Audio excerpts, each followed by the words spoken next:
Hello everyone, we want to welcome you to Mandara Online. Here we meet with God. Whether you're 90 or you're 9, we've got something just for you. We've got worship programs, music, preaching, something for the young people, something for the children, something for the married people, something for the singles.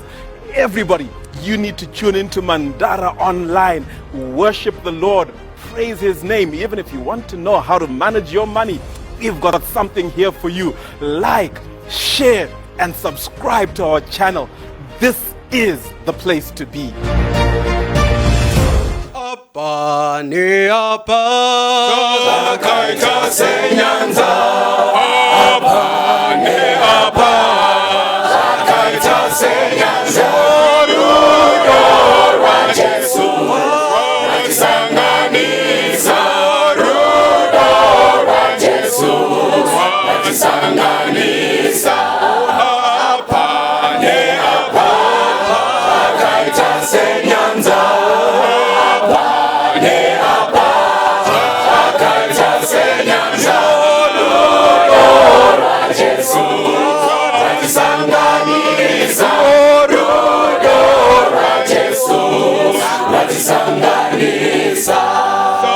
Satani ndirekere Tina matemwari.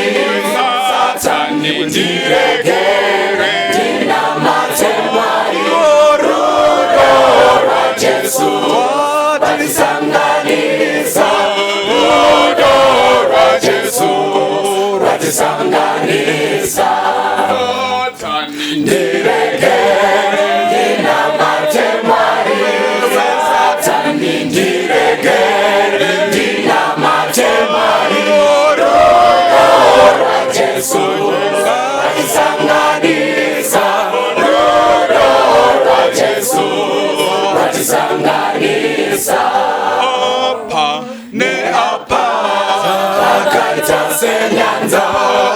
Apa ne apa Zakaita senyanza. Rudo rwa Jesu rwatisanganisa. Rudo rwa Jesu rwatisanganisa. Satani Ndirekere Tina matemwari.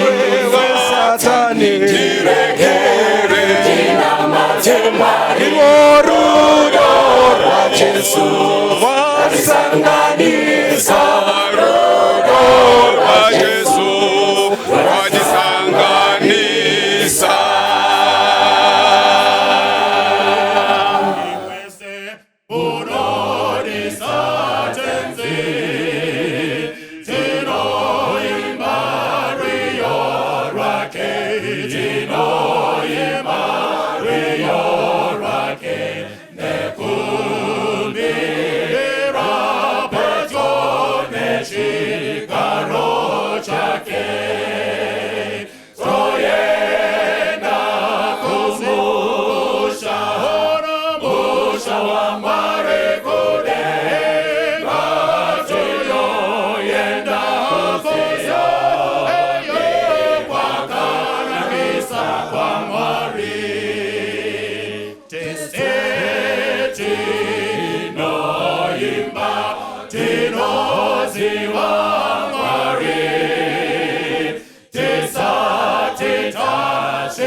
Zioni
makambodzwa here nenyika iyo namambo wayo asina magumo neburi yayo izere rufaro nyika yacho haichazote beri Jesu ndiye mwenyewe uyomusha hakuna usiku kana urombo moyo yenu irikunangisira kupindayo mushasinga chemberi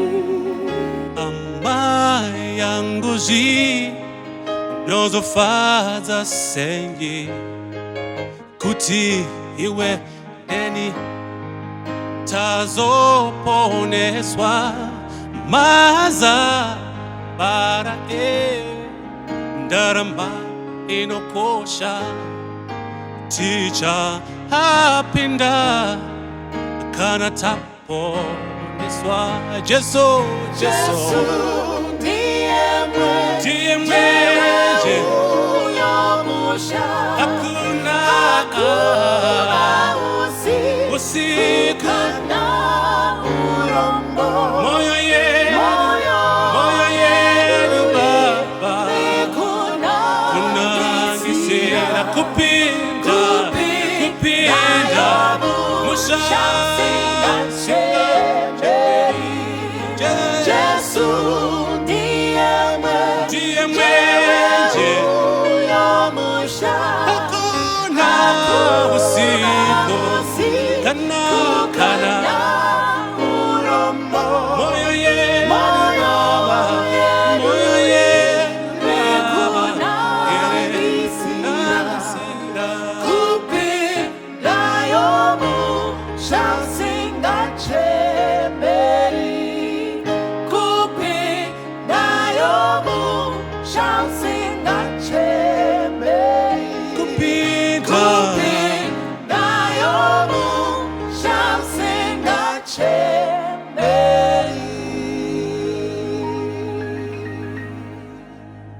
Kwazwai vana vaMwari totenda Mwari regai timhanye neyatanga basa ndo petinotanga napo yatanga basa makambonzwa here nenyika iyo namambo wayo asina magumo nemhuri yayo izere rufa nyika yacho haichazochembe ndokoga pane tariro yedu kuti tofanira kupinda mumusha usingachembe munowirirana neni mese kuti tariro yedu yangova kuti rimwe zuva Jesu vanouya ende zvapanyika ino zvaramba zvachepa unoziva variko vamwe vaifunga kutiko pada pamberi apo zvinonaka asi hazvina kunaka variko vamwe vaiti pandicharoorwa zvichanaka asi hazvina kunaka variko vamwe vaiti panoroora mwana wangu zvichaita zvakanaka asi hazvina kunaka saka tariro yedu yangova kuti rimwe zuva Jesu anouya ndo makamuimbi achiti makambonzwa here nenyika iyo namambo wayo asina magumo nemhuri yayo izere rufaro ndokoga kune mhuri ine rufaro panyika ino mhuri dzapanyika ino rufaro hapana kutambudzika chete masodzi chete kurwadziwa chete asi ikoko kune mhuri izere rufaro ndokoga kwatakatarira Pauro anoti takatarira tariro inofadza yokuonekwa kwa Mwari wedu mukuru namuponesi wedu Kristu Jesu ndokoga pane tariro yedu ndokoga patakatarira muimbi anopedzisa achiti hama yangu zvinozofadza sei kuti iwe neni tazoponeswa tosangana kumusha taponeswa tava kwedu kumusha ndokoga pane tariro yedu so Mwari watiitire zvakanaka tirambe takatarira ipapo musoro wenyaya unotiko iwe chingotendeka chete iwe chingotendeka chingodiwa ndechekungoti wewe ingotendeka. Ngotendeka chete. Nhamo yataita panyika ino ndeyavanhu vasina kutendeka. Just be faithful. Iwe ingotendeka. Ukanzi superintendent ingotendeka pakuva superintendent. Amen. Ukanzi muimbisi ingotendeka pakuva muimbisi. Ukatengesa matomatisi ingotendeka pakutengesa matomatisi. Just be faithful. Iwe ingotendeka chete. Nhamo yataita panyika ino ndeyavanhu vasina kutendeka. Ndeye masabhuku asina kutendeka. Ndeye machifu asina kutendeka. Ndeye makanzera asina kutendeka. Iwe chingotendeka chete. Nhamo yataita ndeye mabhiridi asina kutendeka. Anobasimeni. Kana chivaka unile uchavaka wakamurinda. Hawana kutendeka. Nhamo yataita ndeye makapenda asina kutendeka. Anokuudza kuti kugadzira cheo wani kunoda 2 kg zvipikiri. Just be faithful. Maiziva here deno mumwe nomumwe ari faithful kujuti yake deno takapedza basa takaenda kumusha. Nhamo yataita ndeyana mai vasina kutendeka. Vanobira vana baba mari. Vana baba vanoti kuna baba, vana mai vanoti kuna baba. Mari school fees yavana $100, iyori $30. Ndo nhamo yataita. Taita nhamo yana baba vasina kutendeka. Vanofamba vachipfimba. Amen. To make matters worse, maoto kuti handina mukadzi akafa. Variko mwakadzi vari panonzikama kuti vakafa.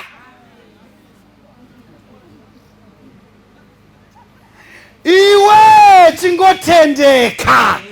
Just be faithful. Be faithful. Ukatendeka zvoita zvakanaka. Mwari chaanongotsvaka vanhu vakatendeka. Just be faithful. Zvakazarurwa chapter 2. Very good. Chapter 2 from verse 8. Come on. Simuka uya pano. Hallelujah. Come on, Papa. Yes. Yorora mtumwa wekereke iri pasimna uti. Yorora mtumwa wekereke iri pasimna. Come on, yes. Zvanzi naye okutanga nokupedzisira. Zvanzi nokutanga nokupedzisira. Wakanga afa akararama. Ndinoziva mabasa ako. Come on, yes. Nokutambudzika kwako. Nourombo wako. Asi uri mupfumi. Come on. Nokutuka kwaivo vanoti tiri vaJudha. Come on. Yes, asi vasarivo chaivo. Isina kokura Satan. Come on. Come on. Come on, yes. Yeah. Come on, yes. Yeah. Come on. Yeah. Come on. Yeah.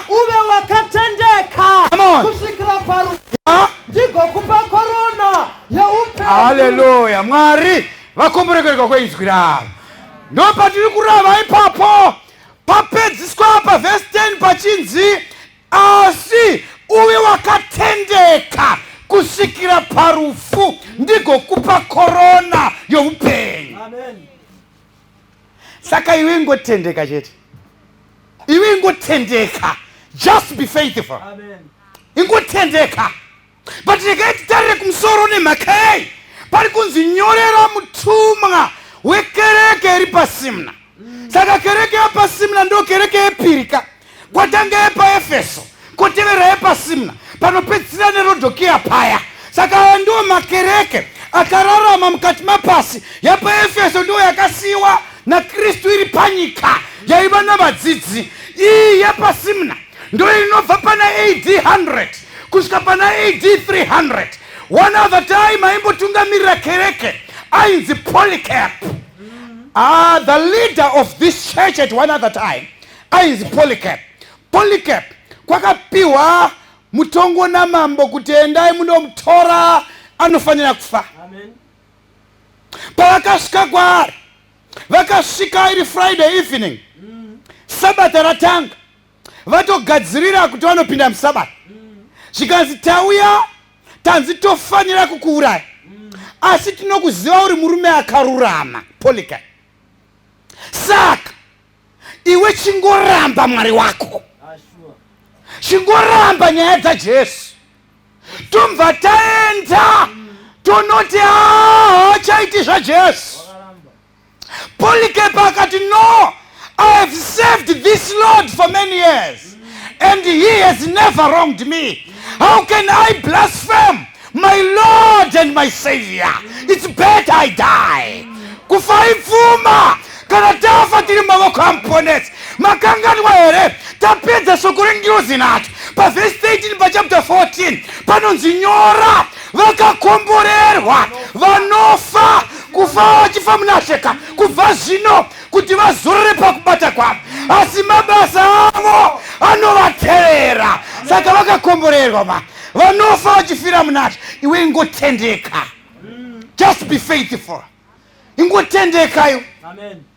Zvakanaka kuita murombo wakatendeka, zvakanaka kuita mupfumi wakatendeka, zvakanaka kufarirwa navanhu wakatendeka, zvakanaka kuzvidzwa navanhu asi wakatendeka. Polycarp akaurawa asi akaurawa akatendeka. Panotsvakiwa vanhu vakatendeka. Nhamo yataita ndeyokushayiwa vanhu vanomira votaura zvokwadi, voreva zvokwadi. Amen. Imaiziva here kuti vanhu vasina kutendeka wokutoti ndichipedza kuparidza pano vanoti pastor marovero amaita hajairiki. Amen. Asi kana vaenda pasaidi voti hazvipiko. Tina vanhu vasina kutendeka. Ndakambobvunza vamwe ndikati, munhu wamunomhanya neyo, munofamba neyo, munomufarira here chaizvo? Zvikanzi shamwari siyana nesu, chatinotsvaka imari asi hatimude. Nhamo yataita ndeyavanhu vasina kutendeka. Just be faithful, iwe ingotendeka. Saka pane zvandoda titarira apa zvinokwana kuita 6 pamavhesi ataverenga.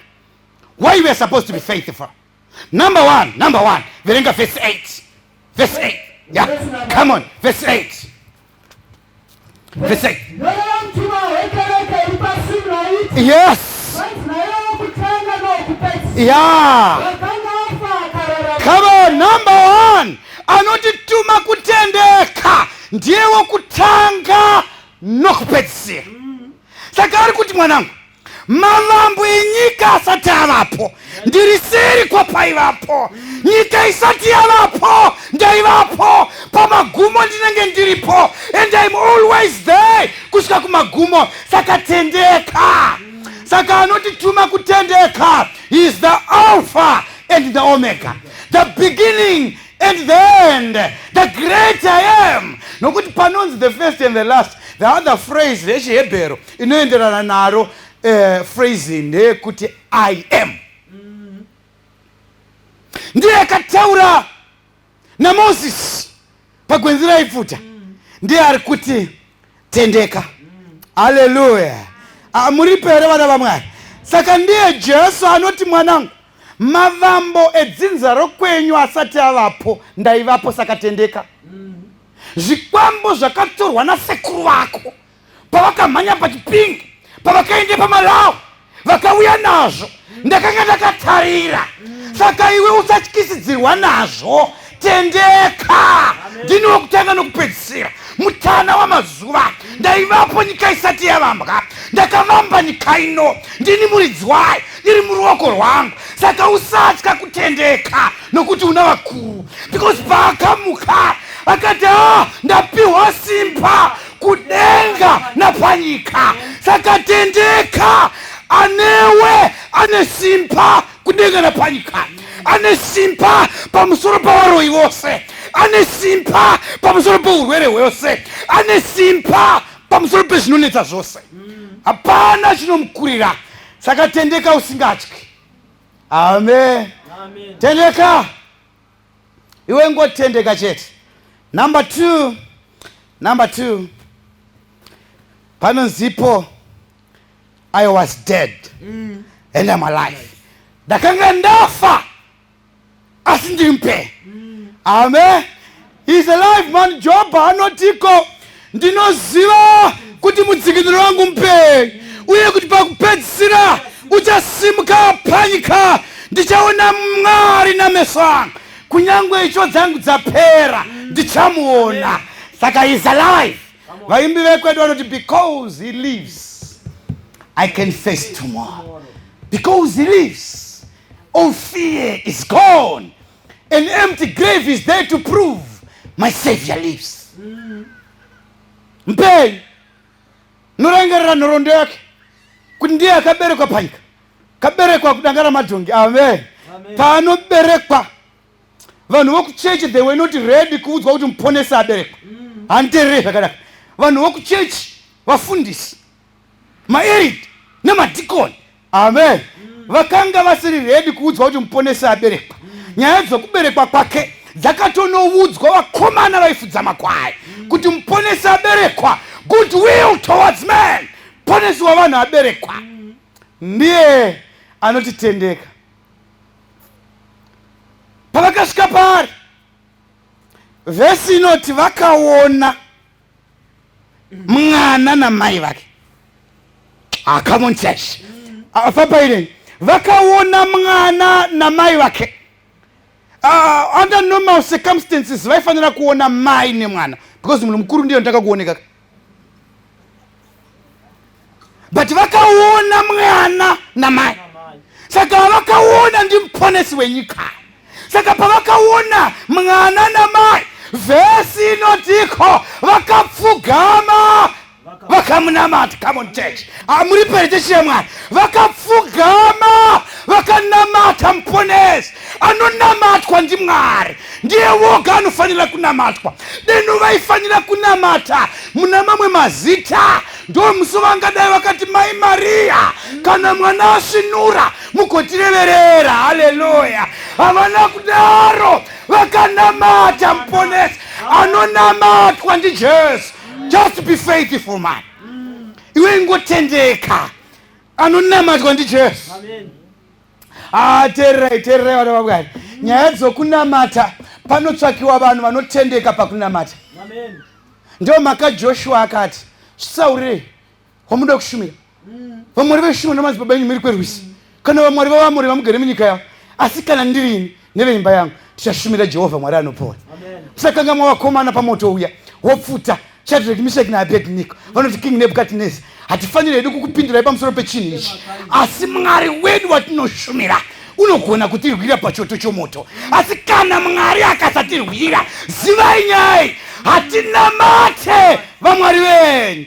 Ndiye Elijah pagomo reKarmel anoti for how long shall you waver between two opinions? If God is God, worship him. Ndi Jesu patsime reSamaria achitaura nomukadzi. Mukadzi anoti Jesu taita problem yatava nayo. VaJudha vanoti kuJerusarema isu maSamaria tainamata pagomo reGerazi. Mwari wedu achitotinzwa. Saka toita sei? Mukadzi aiti Jesu tine problem machechi awanda. Zvikanzi naJesu mukadzi nyarara nguva inouya nazvino yatosvika yokuti vanonamata Mwari vamunamate mumweya nomuzvokwadi. Mwari anotsvaka vakadaro. Nhamo yataita ndayavanhu vanonamata Mwari vasina zviviri izvi zvokwadi nomweya. Kuna vanhu vanonamata Mwari nezvokwadi pasina mweya. Basa ravanoita kuvinga kuchechi kusopwisa ticha weSabbath school nemibvunzo yakaoma. Chavo kunetsa irida hachiti chechimanyiwa pechi 71 hauna kuiverenga. Amen. Hatiri perechechi yaMwari ndo nhamo yakaita. But Mwari kana achinamatwa ngazvifambirane mweya nezvokwadi. Amen. Mwari anotsvaka vakada. Zvikanzi ndini kampenyu. Haleluya. Tataura zvokuberekwa kwake. Amen. Paakambodzidzisa zuva riya paakatanga kudzidzisa namaparables vakatumwa vakomana veSanhedrin vakanzi endai munomutora. Pavakadzokera vasina Jesu pakanetsa. zvikanzi mauya musina Jesu sei? Zvikanzi no man speaketh like him. Hakuna unotaura na unotaura saye, anotaura zvokwadi anorarama. Zvikanzi asi matotendeuka kare. Amen. Kana ndikutaurire ndi Jesu aiti akataura akapedza, vanhu vanoti teacher we want more. Musi akataura nemaparables. Munoziva first day akataura nemaparables. Akaramba achitaura, vanhu akaramba vachiti we want more. Zvokuti vanhu havana kunzwa kuti vane nzara. Iye ndiye akatonzwa kuti vanhu vane nzara. That's our Jesus. Kati ndine hanyu anawanga wapiwa chokudya. Ararama. Ndiye alikuti ndaiwa mpenyuka. But ndakafa. But ndiri mpenyu nokusingaperi. Gandiende paanofa. Ndo paano daidzirwa Judas. Come on man church. Judas paanouya kuzoti uyu ndiye muponesi. Uyu ndiye Jesu. Chii chakaita kuti auye navanhu. Aifanira kungova kwenyera kuti ari nechepagetsimani apa ndaimomubata. But akatoti wandichatsvoda ndiye. Zvaive zvanetsa ndezvekuti vadzidzi vaJesu naJesu vakanga vafanana. Just be faithful man. Judas ndiye aitozviva kuti akatofamba takafanana hedu but indomuziva. Vanofamba naJesu vanofanana naye. By beholding you become changed. Hakuna vakafamba naye vakasara vakadaro. Ukafamba naJesu unoshanduka. Just be faithful. Ingotendeka kwaari. Unofanana naye. Kana Peter wakatomboedza kuramba ndimuzive zvikanzi aiwa but matauriro ake ndiyo. Nobva anyanya kuramba zvikanzi aiwa nemanyanyiro ake kuramba ndo karambiro kacho. Famba naJesu unofanana naye. Hakuna vakafamba naJesu vakasara vakadaro. Haleluya. Zgwai varume vari pano mukafamba naJesu hasha dzinopera. Amen. Usati vari kwamwana nehasha ka. Havatani kutotsamwa, havatani kutonda kurova. Amen. Ukafamba naJesu hasha dzinopera. Fanana naye. Saka Judas anobva ati iye wandichatsvoda ndiye. Saka paanouya achikomukisa so vanomutarira vanobva vatarira vobva vaona kuti haana mhaka uyu maRoman soldiers vakanga vauya. Uyu haana mhaka. Ndokubva aramba akavatarirawo zvikanzi muri kutsvakani. Zvikanzi Jesu weNazareti. Ndokubva ati I am. Paakangoti ndini I am yaakashandisa. Akataura zita rake roumwari raakataura kuna Moses. Paakangodaro umwari wakapenya maari. Vakanga vakamutarira vakawira pasi. Ndokubva avati mukai. Ndokubva avamutsa. Achingovamutsa zvikanzi ngatimubatei.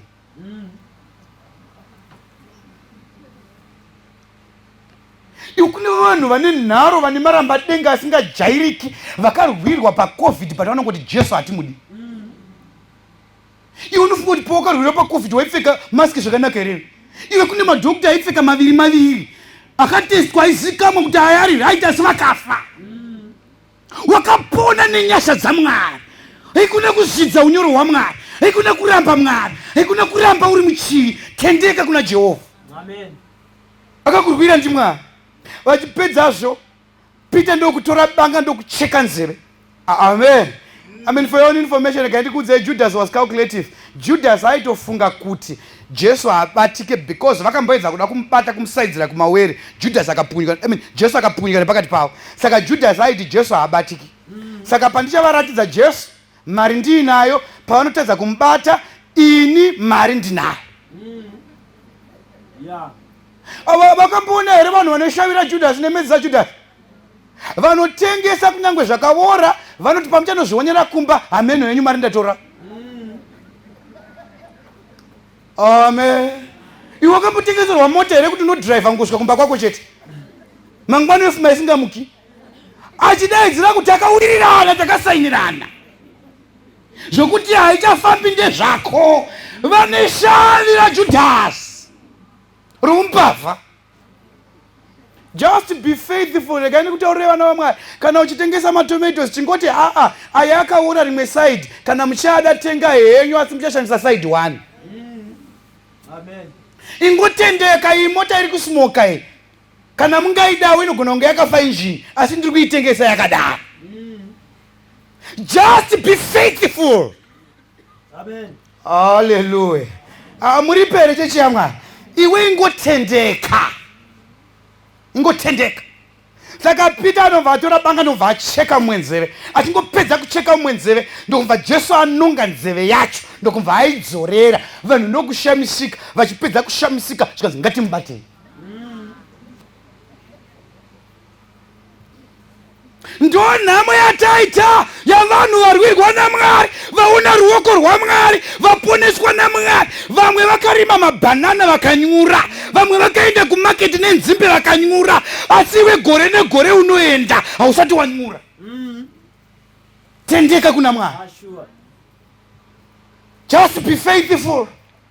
Saka anobva atenda hake Jesu kubatwa. Amen. Nganga dzapahonde dzichapona nemhaka yemuchinjikwa. Akatarira varoyi vepahonde vachapona nomuchinjikwa. Akatarira mhombwe dzapahonde dzichapona nomuchinjikwa. Akatarira pfambi dzichapona nomuchinjikwa. Akatsunga kunofa pamuchinjikwa. Amen.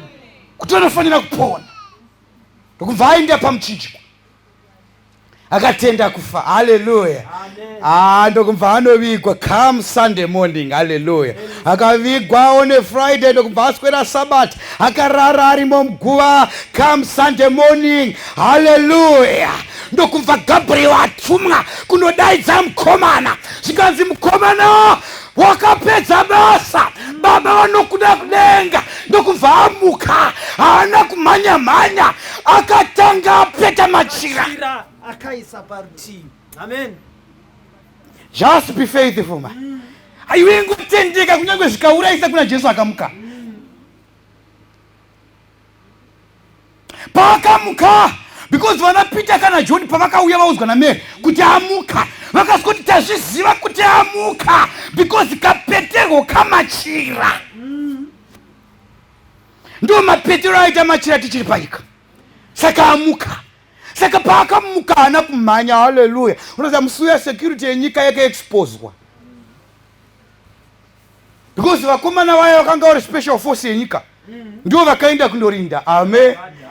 Muri periteshi yaMwari. Iwe rega ndikutaurire, ukaona munyika mose, ukaona panetsa, ukaona zvakunzi takudaidza masoja, dzungu rinopera. Munoita sopa. Amen. Atiri perera yaMwari. Saka apa paive panetsa zvikanzi daidzai special force yamasoja ngavarinde. Hallelujah. Ndakutaurirai kana Jehovha vazarura, kana Jehovha vasimuka, hakuna musoja unomira. Hakuna special force inomira. Hakuna unomira. Kana Mwari vadaidzira kuti it's enough, kana Mwari vadaidzira kuti zvapera, hapana unomira. Vakomana vakarara savakafa. Vakaona Jesu achimuka. Pavakanopa report kuna high priest, vakati kamukiro kake akajairiki. Kana umuka nyika inodengenyeka. Achimuka ndokubva anonanga pamusoro pedombo. Ndokubva ati ndini kumuka noupenyu. Anotenda kwandiri kunyangwe akafa. Just be faithful. Watinotenda akafa akamuka. Watinotenda nekidzi erufu nehandesi. Amen. Hapana chokutya. Kana zvichiuraya ngazvitiuraye. Chikonzero pano rumuko rwavatsveni. Kufa ipfuma kana tafa tiri mumavoko amuponesi. Just be faithful. Iwe ngotendeka because watinotenda akamuka. Teerera. Number 3. Verse 9. Verse 9. Verse 9. Come on, yes. Yeah? Bira ipapo. It's why. Number 3. Inoti ndinoziva. Mbuya. Inzwai nteerere mbuya vangu. Jesu ari kuziva kuti kumba hakuna chokudya. Jesu ari kuziva kuti mumvana wenyu anetswa nenyaya yembereko. Jesu ari kuziva misodzi yenyu. In fact, Jesu anoti even the hair of your head numbered. Vhudzi romusoro wako ndakariverenga. Ukakama musoro, mhotsi yovhudzi ikasara, iwe unoti pane vhudzi rasara pakama. Jesu haadaro, anoti namba 99 yevhudzi ramaitsitsi rasara pakama. Anoziva. Hapana zvikwereti zviri kukunetsa, anozviziva. Maprojects aunoda kuita anoaziva. Gore rawakazama kuchengeta huku dzikafa dzose, anoziva. Ari kuti mwanangu, hapana chandisingazivi, ingotendeka chete. Kuti murume wako anetsa, anoziva. Kuti wanetswa navana, anoziva. Ari kuti mwanangu ndinoziva. Kuti iko wakamboedza, haleluya. Ile kana uri paZimbabwe unenge wamboedza. Aunoziva paZimbabwe pane pamabusiness okuti ukariti ka wodonha. Amen. Ndakapoita rimwe so, radakaita so. Mai Kashiri akati baba mako unonyurai. Ndikati aiwa ndinyure mira ndikunyorere. Ndikacalculate so kuvera. Unoziva vakadzi vaneka muka 60 cents so kuti baba mako unonyura. Hallelujah. Ndikati mira une Maria tichaita mari. Amen. Ngati mira une ndokuda bobapa. Ngazi mati kuti kona inyamashisha because isuka tirana nyamashisha ka hallelujah ada ude doro ukangonditi nyamashisha kana nyoka ndobata musoro. Zikazika kusaka munonyura baba ndikati ati uri bia une ndokumva ndatura ballpoint ndisone paper ndikataka kuweka so ndikati masiva ndamzimai wangu tobuda apa. Amen. Ganzi baba itai moga.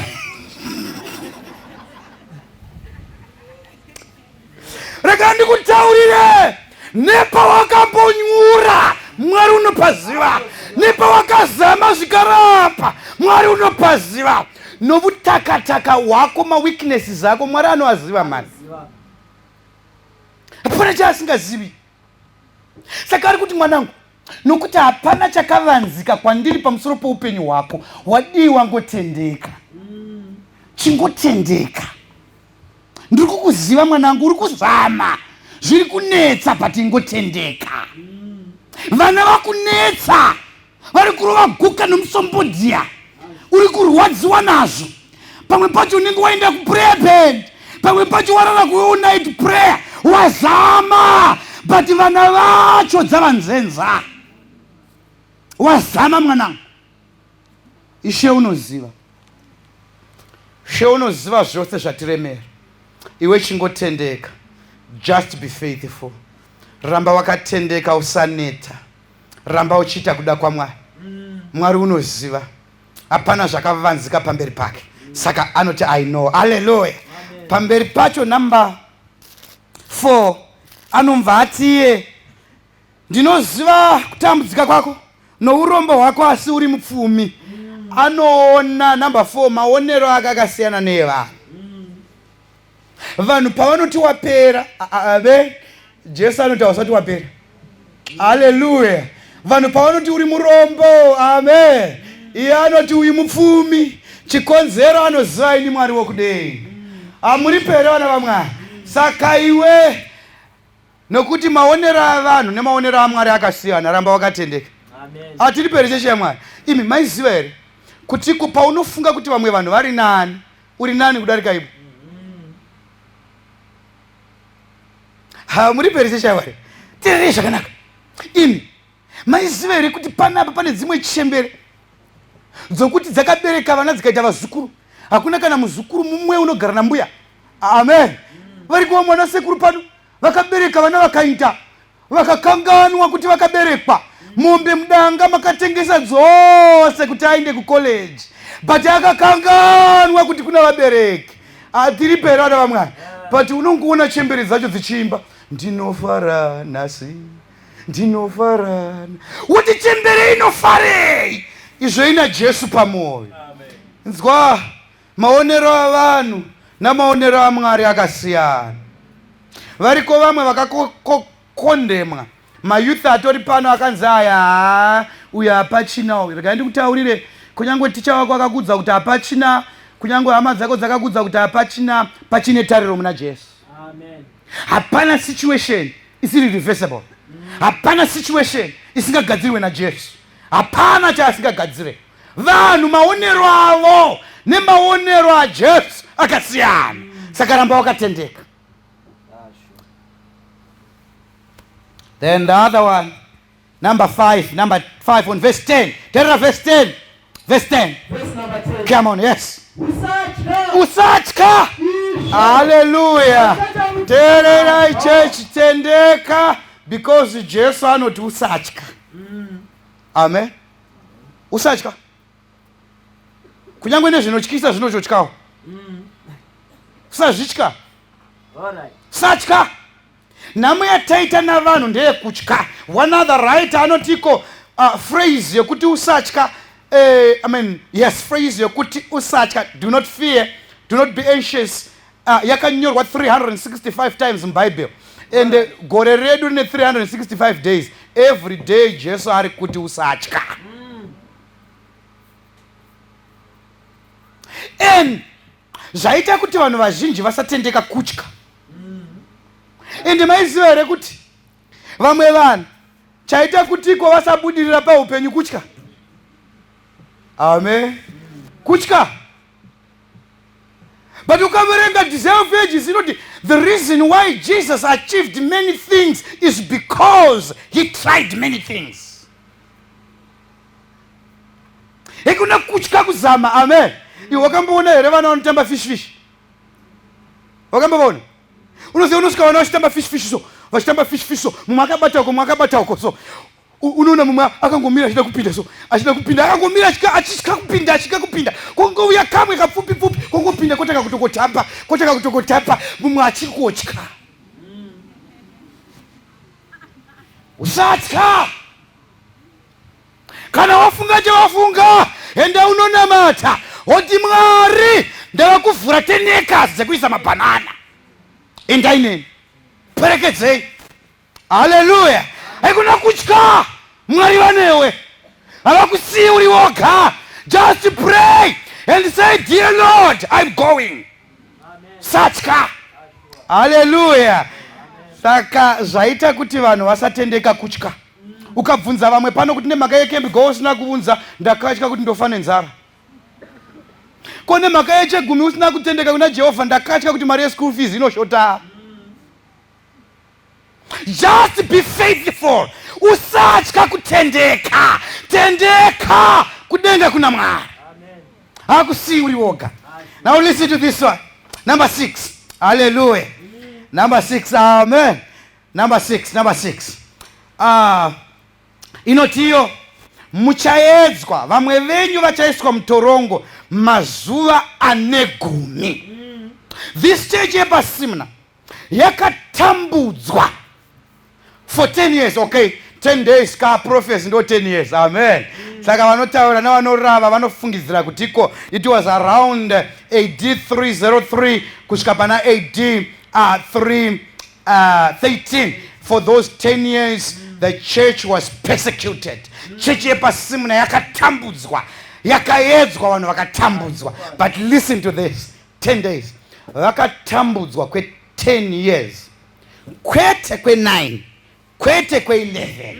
Zvazvinoreva ndezvekuti Mwari kana achitendera matambudziko kuuya, haakutendere kuti auye anodarika kutenda kwako.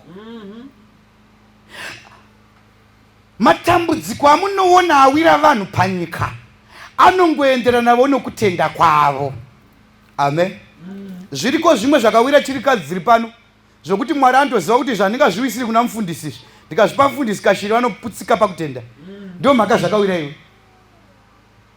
Kana paine zvinouya, one other person anotiko kana matambudziko angaiswa mumutsetse kuti iwe chitora riri nani unongomhanya pane rako chitora ndajaira. Saka Mwari kunyange zvavuya anokupa pokubuda napo zvinowira vanhu panyika zvinoenderana nokutenda kwavo. Akupe zvinokudarika. The last one, number 7, the bonus one. Amen.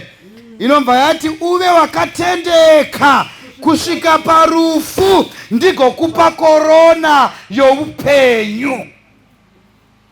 Vanhu vakatendeka vanopiwa korona youpenyu. Kune vakatendeka, regai ndikuudzei, kune korona youpenyu. Kune vana vaMwari vatendeka, kune korona youpenyu. Ndoda kudaidza masikata kuti vana vaMwari vadzoke pakutendeka. Just be faithful. Maizive kuti deno vanhu vaitendeka nyika inakidza kugara. Basa yatinaro raiperai. Imi ndakaona kwedu vanhu vasina kutendeka vanoti vakapiwa mabagwe kuti vanopa vanhu vanoba. Amene vana zviriko kwenyu. Amen. Poita vamwe vanopiwa mbeu yekunodyara navamwe vanopiwa mafertilizer vanoita kutengesa. Teta vanhu vasina kutendeka. Munoziva here kuti zvinonetsa. Ini ndakanetseka pane imwe nguva ndaitisa vana kuchikoro ndikati ko zviri kuita sei ticha?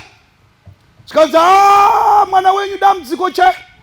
Ndikati saka ndoita sei? Zvikanzi regai ndimboedza kubatsira. Amen. Zvikanzi asi dai mamboti bhadhare ombicha. Amen. Atiri perona vamwari.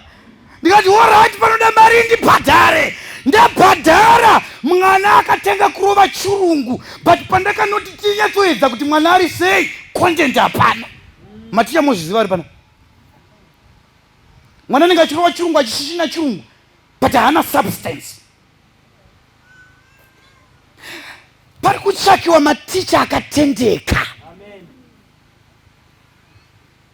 Pari kutsvakiwa madhokta akatendeka, mainjiniya akatendeka, varimi vakatendeka.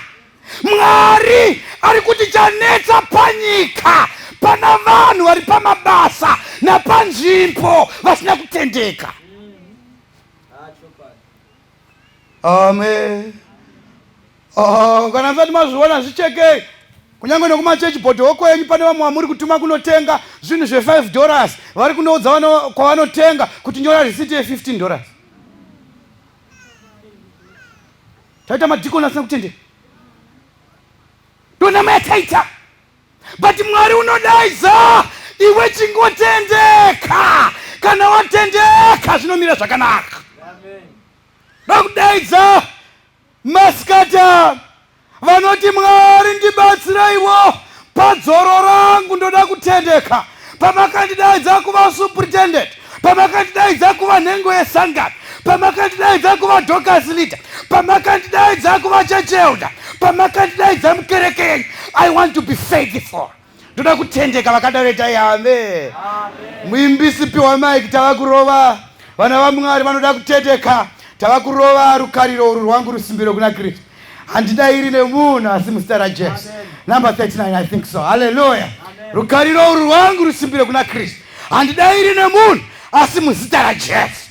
Uri kuti handichadavira kuno munhu asi ndodavira kwamuri Mwari. Ndoda kutendeka. Kumwe kwose kunonyudza. Pandichanovaka ndichibva pano ndoda kuita builder akatendeka. Pandichanogadzira macheya ndoda kuita carpenter akatendeka. Pandinoisa marufa avanhu ndoda kuisa marufa akatendeka. Ndoda kutendeka. Handichabi mapuranga avanhu, handichabi zvipikiri zvavanhu. Ndava kutendeka. Haleluya. Varipo vakomana vakadaro ndava kutendeka. Ndava kunoita musikana mumwe chete. Ndotendeka. Ndoda kutendeka ndibatsirei Jehovha. I want to be faithful. Amen. Amuri pere chechi ya Mwari. Vakadaro vose itai amen. Simukai toda kunamata muimbisa achiimbisa number 39 rukariro uru rwangu rusimbiro kuna Kristu. Come on, yes. Oh, rwangu rusimbireko na Kristu. Aha, ndedawiri enemo. Ase muzita ra Jesu ndinomi inekun unandiyedom ineneyo yangu zimwekwese kononyodza angeli tete zake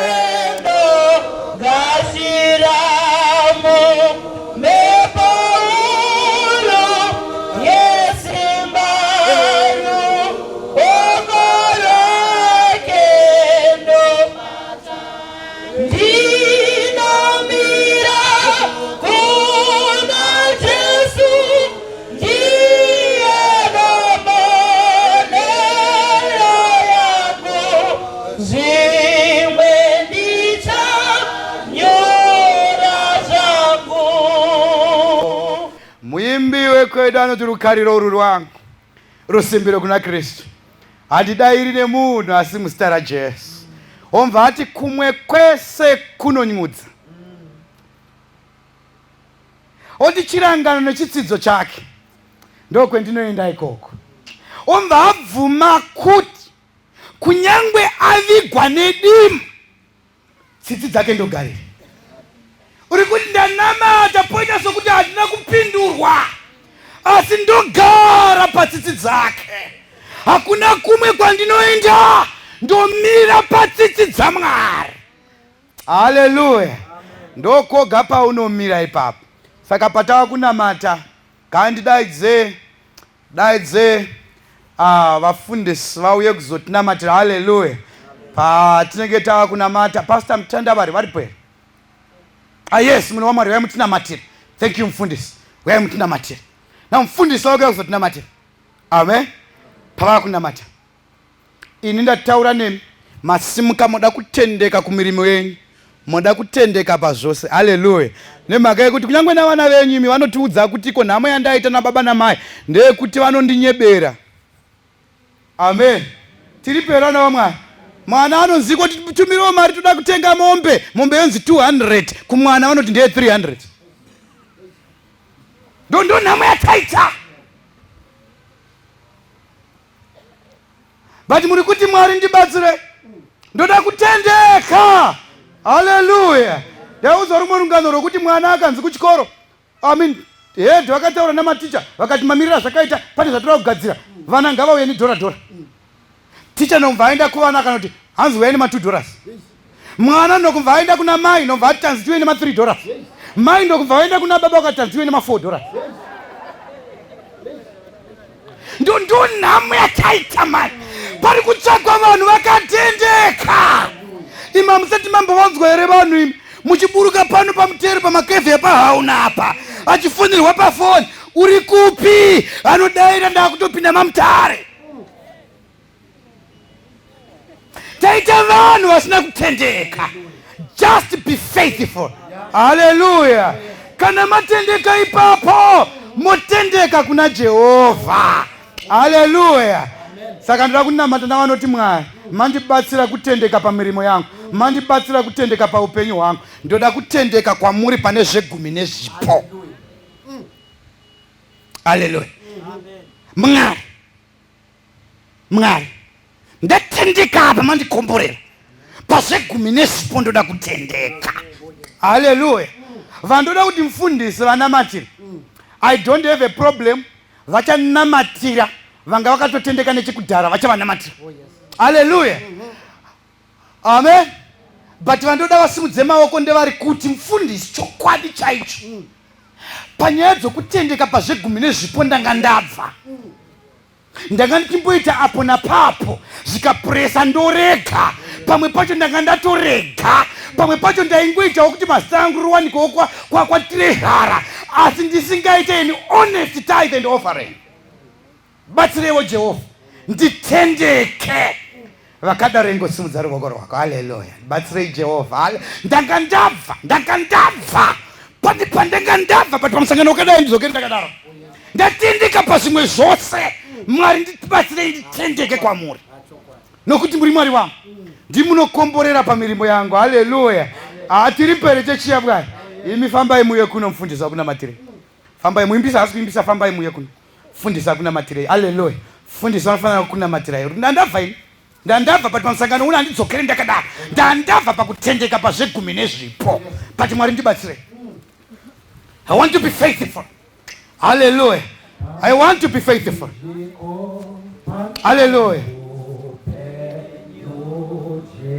Yesu. Watinditare ine pase nefu mandese nando pambe rindo nasaka naka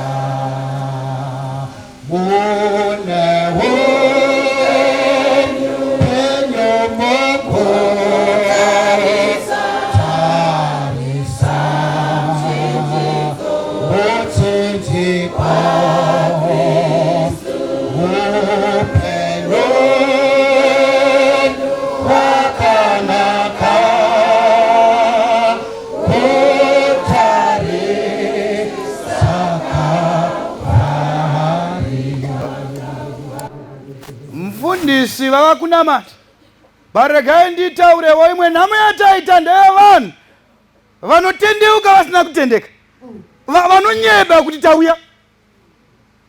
Amen. Saka mfundisi vavakunamata pavakunamata kana wauya kuno usati wanzwa kuti wakuda kutendeka pane zvegumi nezvipo dzokera. Ndoda rumwe rukoko rwokurevesa. Mwari unonetseka navanhu vasingarevesi, vasingangotendi. Just be faithful man. Kungotiko Mwari ine hangu handisati ndakuda iko zvino. Nguva yacho ichasvika, pane zuva richasvika. But kana usati worevesa, just go back. Ngodzokera kuti Mwari ndanga ndisati ndakunyatsotorevesa kuti ndakuda kutendeka pane zvegumi nezvipo. Mfundisi pawanonamata iwe dzokera. Nguva yenyu mfundisi. Takunamata. Baba vedu vari kudenga Mwari, musiki wedenga nepasi, maiveko muripo muchavapo nokusingaperi. Mune nyasha huru, takaipa kudai nanhasi muri kungotidana. Amen. Kubva musangano uno uchitanga maingodana kuti tiuye kwamuri. Mangwanani madana kuti tiuye kwamuri. Nasi madana masikatano kuti tiuye kwamuri. Mwari mune nyasha huru. Amen. Zvinota waiwirenyu pamadana. Pane vatodavira nokuuya kuno. Vari kuda kuvimbika pazvegumi zvenyu nezvipo. Amen. Vanohwisa chose kuti izvi ndezvenyu zvitsvene. Hazvisi zvoga zvavavinga kuno. Vamwe vakatowa chero pasabata dzvene asi vauya kuno. Amen. Pane vamwe vakatowa chero pamuchato mutsvene asi vauya kuno. Amen. Anogona kugadzira ndimi Mwari. Tauyawo patsoka dzenyu tiitirewo urombo. Kufamba tichiuya kuno hatina kuuya kuvafundisi mberi kuno, asi tahwaiwirenyu kuti Mwari matidana. Zvino tauya tokumbira kukangamwigwa zvivi zvedu nemazita edu onyorwa zvakanaka mutsamba youpenyu. Pane musi mukuru wamuchauya, gore rotsemuka motora vatsvene venyu. Ava vauya kuno ava vanoshuva chose kuti vaponesiwe. Pane vamwe vasumuka vari kushuva chose kuti musi mukuru wamunouya nemazita avanyorwe mutsamba youpenyu. Mwari tibetserei titendeke kusvikira murufu mugotipa korona youpenyu. Tisimbisei patangatoa, titsigirei Mwari. Pamwe pacho tiri mumadhaka matiratidza kuti timire patsitsi dzenyu. Pamwe pacho hatisi kuzobuda mumatope ayo, asi Mwari toda kuramba takatendeka. Kana zvichireva kufa ipfuma kana tafira mamuri. Amen. Kana zvichireva kuti tishaiwe, zviri nani tishaiwe zvepano pasi, asi kune upfumi hukuru hwokuponesiwa. Mwari tibetserei, vaine muranda wenyu wamashandisa, naiye wanoda kutendeka Amen. kusvika murufu. Mirai naye mumupezve chimwe chingwa chaangapakura kwatiri. Vainesu tose Mwari tiropafadzei zvidzidzo zviri mberi zvose ngazvitidane kwamuri. Mbiri ngaiuye kwamuri yose. Ruponeso gouyawo kwatiri gose. Muzita raJesu tanamata. Amen. Amen. Amen. Thank you. Chaimbirwa tichitora nzvimbo dzedu.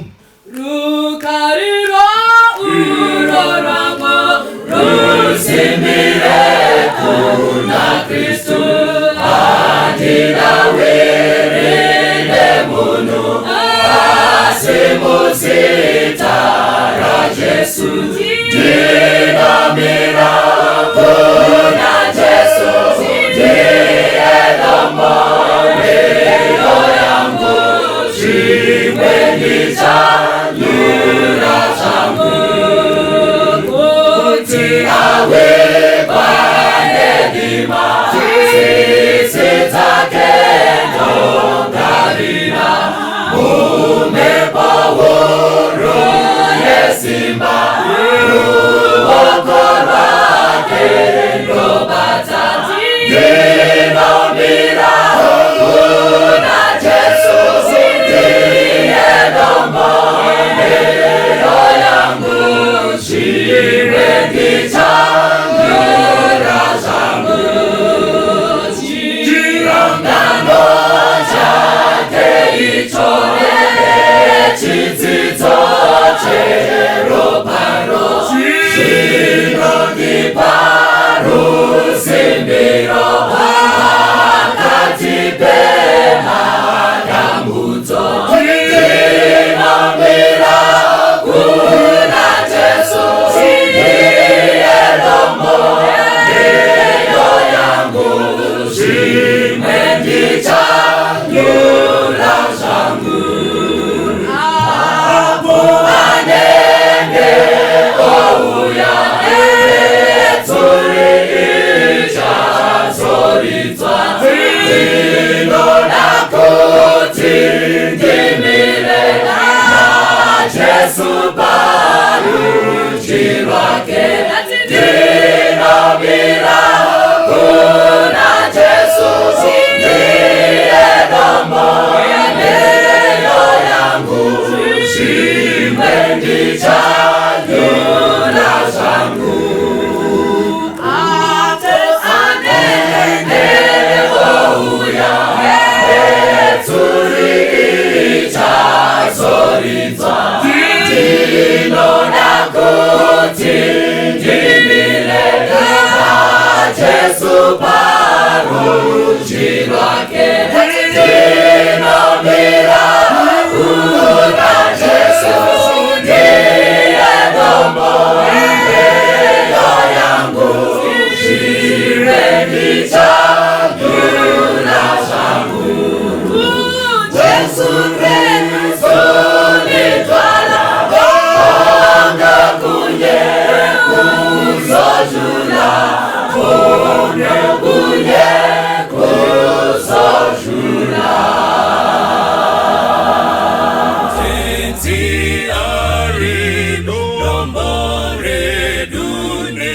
chidziwiriro chedu tisachemu zviro zvese nechidziwiriro chedu ngedombo rine masimba ngevute apotaneta ngewedu kutungamira nechidziwiriro chedu futeredu masikati nechidziwiriro chedu mekupenya pausiku nechidziwiriro chedu edombo rine masimba ngevute apotaneta ngewedu kutungamira nechidziwiriro chedu champupuri chatinera nechidziwiriro chedu kuna Mwari taponeswa nechidziwiriro chedu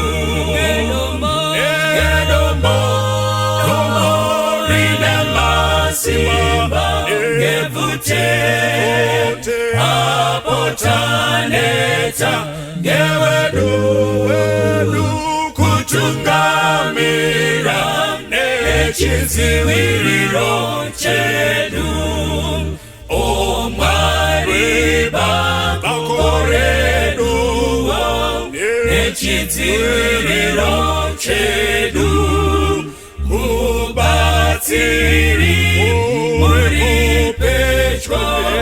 nechidziwiriro chedu rine masimba ngevute apotaneta ngewedu kutungamira nechidziwiriro chedu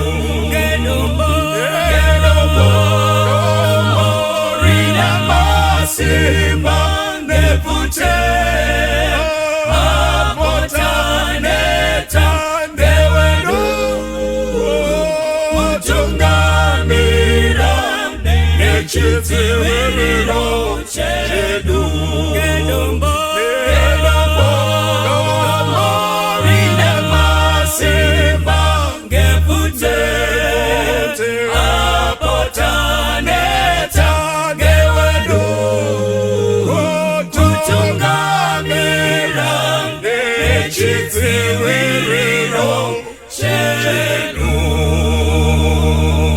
Jesus has promised my shepherd to be, that's why I love him so.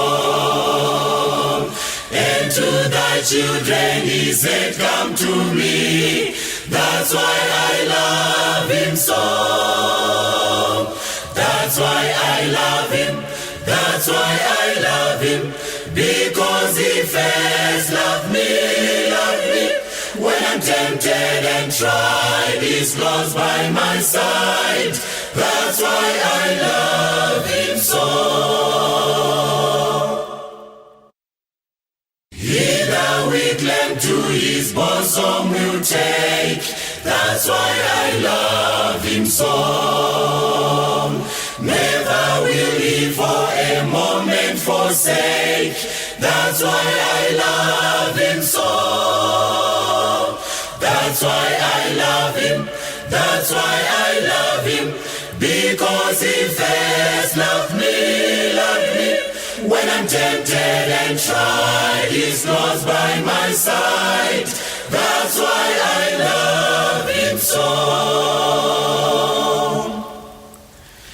He has in heaven prepared me a place. That's why I love him so. Where I may dwell by his wonderful grace. That's why I love him so. That's why I love him. That's why I love him. Because he first loved me. When I'm tempted and tried, he's close by my side. That's why I love him so. Angawe mangwana ni ayo erumuko. Jesu ouya kutora wake kumusha. Tosangana newadiwa wakafakare. Tokarana Jesu narini. Tosangana kumusha Jesu anogazira. Tofekezwa korona netongu oshena. Yimbiro riyore rukuriro rwa Jesu. Uyajiene kumusha kofaza.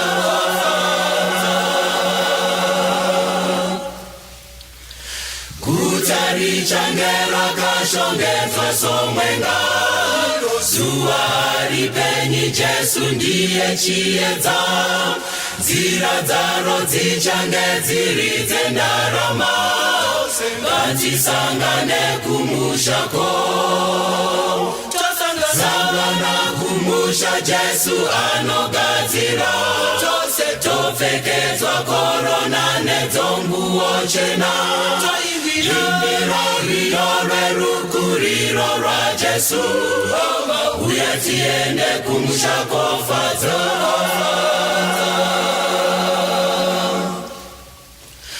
Amagadzirira kusangana naJesu.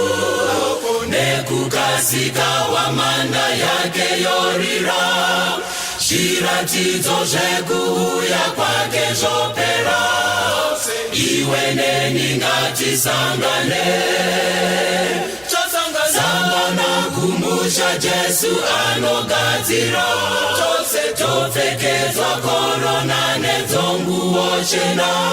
Imbira rwiyo rwerukuriro rwaJesu. Uye tiende kumusha kofadza.